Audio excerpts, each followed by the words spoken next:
दोस्तों नमस्कार।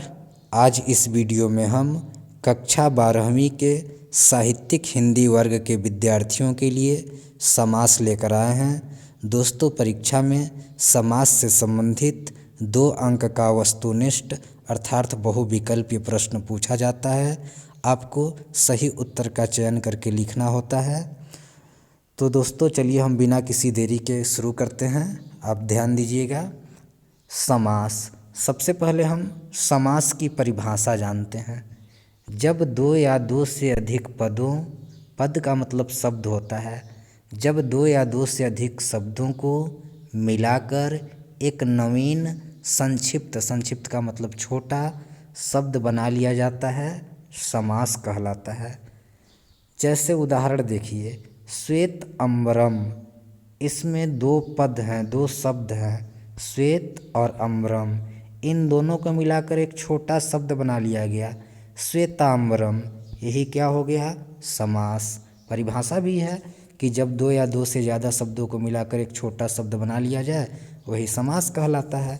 इसी तरह देखिए, नीलः धन नीलः अश्वः। इसमें भी 2 पद हैं, नीलः और अश्वः। मिलाकर एक छोटा शब्द बना लिया गया, पद बना लिया गया, नीलाश्वः। इसी तरह देखिए, गदा हस्ते यस्य सः। जिसके हाथों में गदा है वह, तो इसका मिलाकर बना लिया गया एक छोटा पद, गदाहस्तः। यही होता है समास। तो आपको समास के जानने के लिए 2 चीज़ों का ज्ञान रखना आवश्यक है, पूर्व पद और उत्तर पद। देखिए, पहले वाला पद पूर्व पद होता है और बाद वाला पद उत्तर पद होता है। जैसे देखिए, श्वेताम्बरम। इसमें कितने पद हैं? पद का मतलब शब्द 2, श्वेत और अम्बरम। जो शुरू में रहेगा, पहले रहेगा, वो पूर्व पद कहलाएगा। श्वेत क्या हो गया? पूर्व पद। अम्बरम क्या हो गया? उत्तर पद। पहले वाले को पूर्व पद और बाद वाले को कहेंगे उत्तर पद। इसी तरह से देखिए, नीला अश्वः। इसमें कितने पद हैं? 2, नीलः और अश्वः। नीलः क्या हो गया? पूर्व पद और अश्वः क्या हो जाएगा? उत्तर पद। इसी तरह देखिए, गदाहस्तः।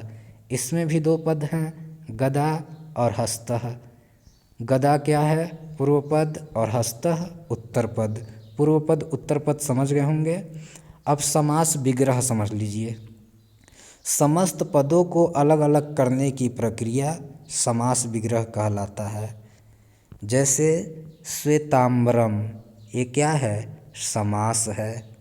जब इसको हम अलग अलग कर देंगे पहले की तरह तो क्या कहलाएगा? वही समास विग्रह। जैसे श्वेताम्बरम का समास विग्रह क्या होगा? श्वेत और अम्बरम। नीला अश्वः का समास विग्रह नीलः अश्वः। गदाहस्तः का समास विग्रह गदाहस्ते यस्य सः।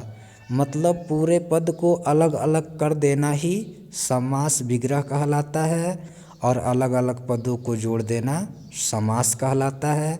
और जो पद पहले होता है पूर्व पद कहलाता है और जो पद बाद में होता है उत्तर पद कहलाता है। इतना आप समझ गए होंगे। अब चलिए टॉपिक पे आते हैं। आपको 3 समास पढ़ना है, अव्ययीभाव समास, कर्मधारय समास और बहुव्रीहि समास। ध्यान दीजिएगा। अव्ययीभाव समास, पूर्व पद उपसर्ग होता है।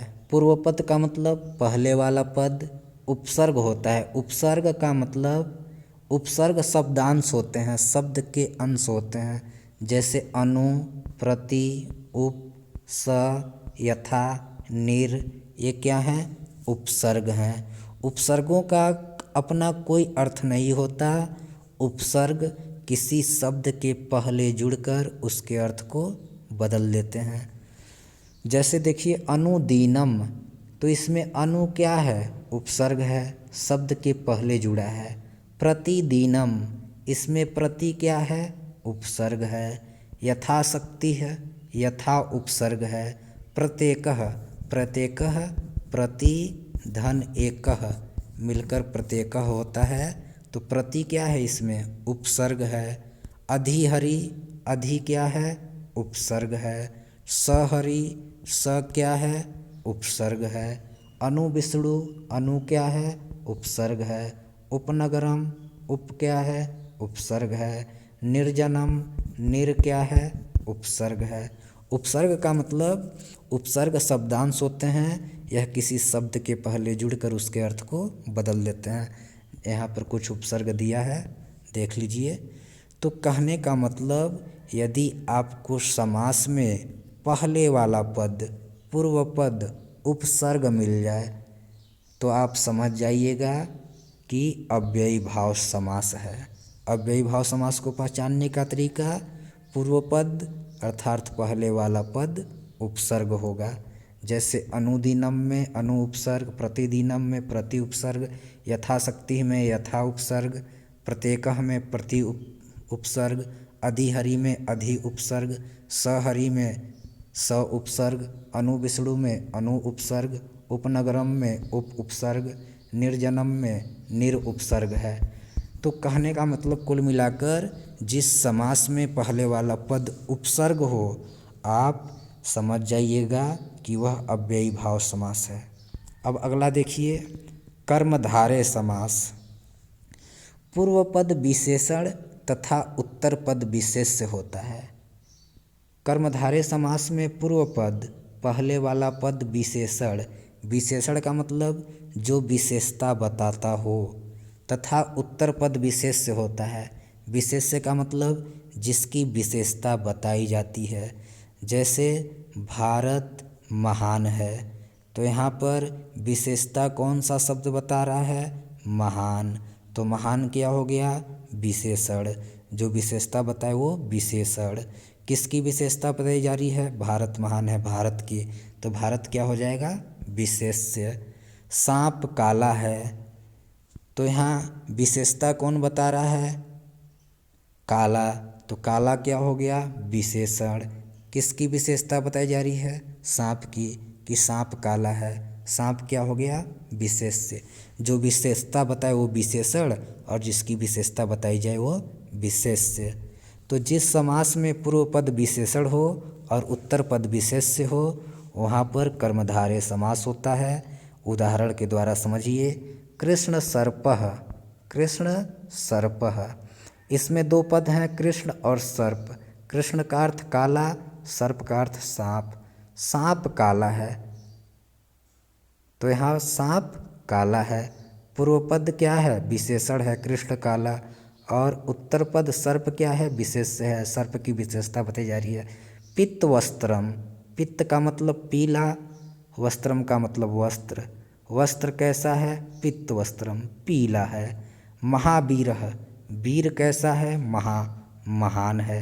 यहाँ भी देखिए पूर्व पद विशेषण है और उत्तर पद विशेष्य है। दान पात्रम, दान के लिए पात्र। यहाँ भी पात्र की विशेषता बताई रही है कि पात्र दान के लिए है। श्रेष्ठ पुरुषः, पुरुष कैसा है, श्रेष्ठ है। सज्जनः, जन कैसा है, सत्य है, सच्चा है। मुख कमलम, मुख रूपी कमल। रक्ताम्बरम, रक्त मतलब लाल, अम्बरम मतलब वस्त्र, वस्त्र कैसा है, रक्त, लाल है। तो जिस समास में पूर्व पद विशेषण हो तथा उत्तर पद विशेष्य हो, या ऐसे समझ लीजिए कि जिस समास में पूर्व वाला पद उत्तर पद की विशेषता बताए वहाँ पर कर्मधारय समास होता है। जैसे कृष्ण सर्प, यहाँ पर देखिए कृष्ण पूर्व वाला पद, उत्तर पद सर्प की विशेषता बता रही है कि सर्प काला है। पित्त वस्त्रम, यहाँ भी देखिए पूर्व पद पित्त, उत्तर वाले पद की विशेषता बता रहा है कि वस्त्र पीला है। समझ गए होंगे। अब आगे देखिए, बहुव्रीहि समास। दोनों पद प्रधान न होकर कोई अन्य पद प्रधान होता है। बहुव्रीहि समास में दोनों पद प्रधान न होकर कोई अन्य पद प्रधान होता है। या ऐसे समझ लीजिए कि जिस समास में दोनों पद मिलकर किसी अन्य पद की ओर संकेत करते हैं, तीसरे पद की ओर संकेत करते हैं, वहाँ पर बहुव्रीहि समास होता है। जैसे देखिए चक्रपाणी, इसमें दो शब्द हैं, दो पद हैं, चक्र और पाणी। पाणी का मतलब हाथ। चक्रपाणी है, जिसके हाथों में चक्र है। किसके हाथों में चक्र है, विष्णु के हाथों में। तीसरे की ओर संकेत हो गया, तो ये कौन सा समास है, बहुव्रीहि समास। दशाननः, आनन का मतलब मुख, दस का मतलब 10। दशाननः, जिसके 10 मुख हैं, दोनों मिलकर तीसरे की ओर संकेत कर रहे हैं। दशाननः, जिसके 10 मुख हैं। किसके 10 मुख हैं? रावण के हैं। गजाननः, गज का मतलब हाथी, आनन का मतलब मुख, दोनों का समास विग्रह होगा। गजाननः का समास विग्रह होगा जिसके मुख गज हाथी के जैसा है, हाथी के समान है। तो किसका मुख हाथी के समान है? गणेश जी का। लंबोदरः, लंब मतलब लंबा, उदर मतलब उदर, जिसका उदर लंबा है। गदाहस्तः, हस्त मतलब हाथ, गदा मतलब गदा, जिसके हाथों में गदा है। किसके हाथों में गदा है? हनुमान जी के हाथों में गदा है। या फिर रहता त्रिनेत्रः, जिसके त्रि मतलब 3, नेत्रः मतलब नेत्र, त्रिनेत्रः, जिसके 3 नेत्र हैं। किसके 3 नेत्र हैं? शिव जी के। तो जहाँ पर दोनों पद मिलकर किसी अन्य पद की ओर संकेत करें वहाँ पर बहुब्रीहि समास होगा। दोस्तों, वीडियो अच्छा लगा होगा तो वीडियो को लाइक कीजिएगा, कमेंट कीजिएगा, चैनल को सब्सक्राइब कीजिएगा। आप सभी का धन्यवाद।